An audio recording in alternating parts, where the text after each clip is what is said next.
professor da Universidade Nacional de La Plata, na Argentina.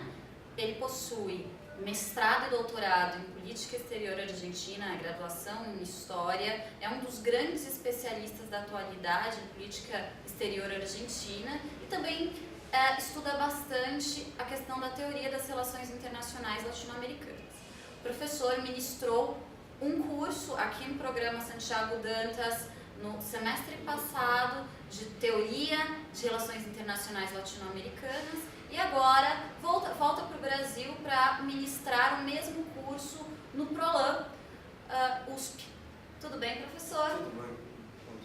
Muito obrigada. E, professor, a gente pode começar falando a respeito do atual governo Kirchner. O senhor que estuda esse período, como que a gente pode pensar a atualidade dos Kirchners e até que ponto pode se vincular com a questão da autonomia, dentro do conceito de autonomia? Yo encuentro que la política exterior de Néstor Kirchner, sobre todo, tenía parámetros autonomistas, sobre todo teniendo en cuenta una serie de estrategias que inicialmente se dieron a partir de la asunción de Kirchner, pero algunas de ellas que venían de la fase previa, digamos, del gobierno había asumido en el 2002 con Eduardo Duhalde, en donde existen 5 ejes, me parece a mí, que son importantes para comprender esa política exterior. El primero de ellos es multilateralizar la agenda de seguridad. Estábamos viviendo momentos donde Estados Unidos presionaba en exceso por que los países latinoamericanos acompañen esa agenda, entonces la manera más inteligente de evitar esa presión era multilateralizar ese tipo de cuestiones. También buscando ciertos links con Estados Unidos, en el caso específico de la Argentina, la utilización del atentado de la AMIA que ocurrió en los años 90 como un link con la lucha contra el terrorismo, creo que fueron uno de los elementos que fueron eficaces y ayudaron, digamos, en términos políticos a poder mejorar algunas de las condiciones que a la Argentina más les preocupaban, como es la cuestión del desendeudamiento. En ese sentido, la Argentina llevó a cabo desde el marzo del 2012 en adelante una política consistente en achicar los términos de la deuda, logrando términos de renegociación con los diversos deudores. Si bien es cierto, este proceso tiene varias fases, ¿sí? La primera y más importante es en torno al 2005, que es cuando acontecieron el primer canje de deuda, con lo cual el 76% de los deudores entraron, digamos, en la nueva asignación de bonos, y la segunda cuestión, la cancelación de deuda con el Fondo Monetario Internacional. Después hubo una nueva convocatoria, digamos, a los bonistas, y con lo cual se llegó al 92%. El 8%, que en el 2010, el 8% restante es el que actualmente está en litigio en Nueva York. Esta cuestión, digamos, del desendeudamiento, yo creo que la Argentina ya ha entrado en el último año, por lo menos, en una fase de terminar ese ciclo. ¿Por qué? Porque hay un montón de necesidades internas que la Argentina tiene, producto de su modelo de desarrollo, que es la otra característica que a mí me parece con un sesgo autonomista bastante importante, en donde el modelo de desarrollo es sobre la base de la reindustrialización de la Argentina, y en donde, bueno, a partir, digamos, de necesidades propias del modelo, que tienen que ver básicamente con el agotamiento de la capacidad instalada, que era lo que inicialmente permitió a la Argentina, sin capitales, crecer. Después, a partir del 2008, se nota claramente la necesidad de capitales y por lo tanto el gobierno necesita salir a buscar fondos afuera. Ese es uno de los motivos por los cuales se está cerrando el desendeudamiento. El otro motivo por el cual se está cerrando es por el proceso de nacionalización de la empresa petrolera estatal argentina, YPF, ¿no? Que el gobierno, prácticamente todo el arco político en el Congreso aceptó la nacionalización de la empresa, ¿no? Y con lo cual es necesario también volverse a endeudar. Entonces, el ciclo del desendeudamiento es otro de los ejes importantes. El otro eje importante, digamos, es la prioridad regional, ¿no? En ese sentido, digamos, eso también es de marcada característica autonomista, ¿eh? El hecho de la elección inicialmente de Brasil como socio, que ha sido, digamos, en estos 13 años, pero sobre todo los años iniciales de la crisis, muy solidario con la Argentina y que permitió, entre otras cosas, ampliar mercados y básicamente, digamos, transformar el Mercosur de una manera más consistente en un instrumento de inserción internacional, más allá de los déficits que el Mercosur tiene en otro tipo de materias institucionales, etc. Yo creo que uno debe priorizar también el análisis político del Mercosur, que significa su transformación de un área de libre comercio a un instrumento político, ¿no? Que obviamente está condicionado por los diversos gobiernos que forman parte del Mercosur y que tienen más o menos percepciones parecidas. Esto, digamos, dejando de lado las tensiones que pudieron haber en las negociaciones con respecto a otros bloques regionales, que me parece que también es un punto diferencial que aparece más recientemente. Por otro lado, decíamos también el modelo económico, ¿no?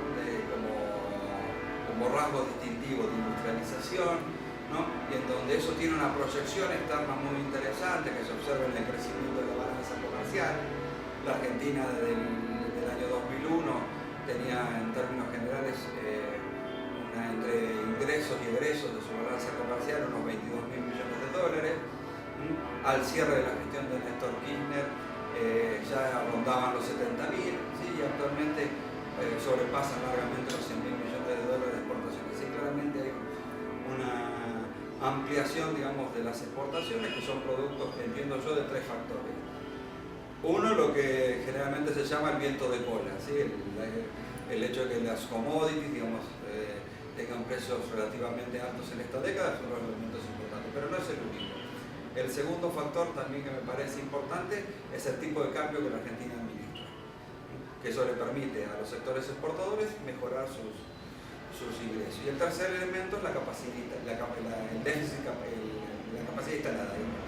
Cuando en el año 2003, cuando asumió Néstor Kirchner, aproximadamente la capacidad instalada, o capacidad ociosa, mejor dicho, de las industrias, estaba en el orden del 60%. Entonces, lo que ha ocurrido en este proceso fue, digamos, completar al 100%. Entonces, está este modelo económico, ¿y por qué decimos que es un rasgo autonomista? Porque, bueno, Juan Carlos Puig señalaba claramente que el modelo económico podía coincidir o no con las expectativas de la metrópoli, que en este caso, como sabemos, generalmente tiende a favorecer modelos de mayor apertura. Y como último punto, me parece importante también la cuestión de Malvinas, ¿no? En ese sentido, y eso también viene un poco más atrás que el gobierno de Kirchner, en donde después de los años 90, donde la Argentina tuvo una política, para decirlo de algún modo, duditativa con respecto a algunas cuestiones básicas del reclamo soberano, a partir del 99, digamos, ya con el alejamiento de Menem al poder, se inicia un proceso de abandono de la estrategia que se llamaba en ese entonces de seducción a los kelpers, y después el reinicio de las discusiones multilaterales. Lo que sí ha caracterizado este último tiempo de manera importante es que la Argentina logró, digamos, logró convergencia, digamos, de muchos actores importantes en la región con asuntos claves, digamos, como por ejemplo la decisión de no permitir el ingreso de buques con bandera de Malvinas a los puertos de América del Sur ha sido una decisión muy importante, y eso es producto del cabildeo, digamos, de la acción que la Argentina ha tenido en la región, ¿no? Y también es cierto que la extensión del reclamo al resto de convertir el reclamo de Malvinas en una cuestión regional ha sido un logro significativo del gobierno. Entonces, esto sería más o menos el panorama más general, digamos, en los cuales uno podría decir que en los últimos años ha habido una política de exterior autonomista, aunque también es cierto que hay algunos signos de alarma, podemos decir, en algún sentido, en algunos de estos aspectos que indiqué recién. La primera, o senhor falou dos acordos comerciais, o senhor falou da questão da Argentina utilizar o Mercosul e a questão comercial como instrumento político de inserção internacional. Nesse sentido, eu queria saber a opinião do senhor a respeito dos acordos com a União Europeia. Como que a Argentina tem encarado essa questão? Bueno, son dos cosas distintas. Como encara la creo que lo pienso yo, digo, no sé si puede haber alguna disidencia o no. Creo que en principio, digamos, La Argentina aparece como reticente a un acuerdo con la Unión Europea de Libre Comercio. Básicamente esto se sustenta por el hecho de la existencia de la continuidad de las políticas de subsidios en el sector agrícola. Digamos, eso ha sido una política consistente que la Argentina ha tenido desde el inicio de las políticas de subsidio en los años 60. Creo que ese temor, digamos, es un poco lo que ancla a la Argentina en cierta distancia con respecto a esta cuestión.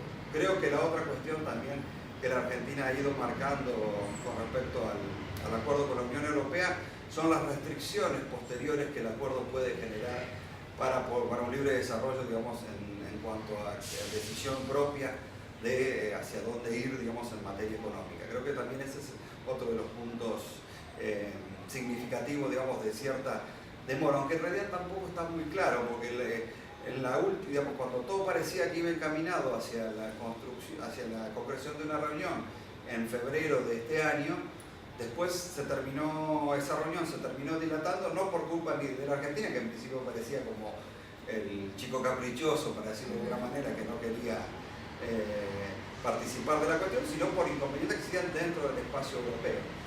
Así que lo que pasa es que es un problema de una negociación, me parece muy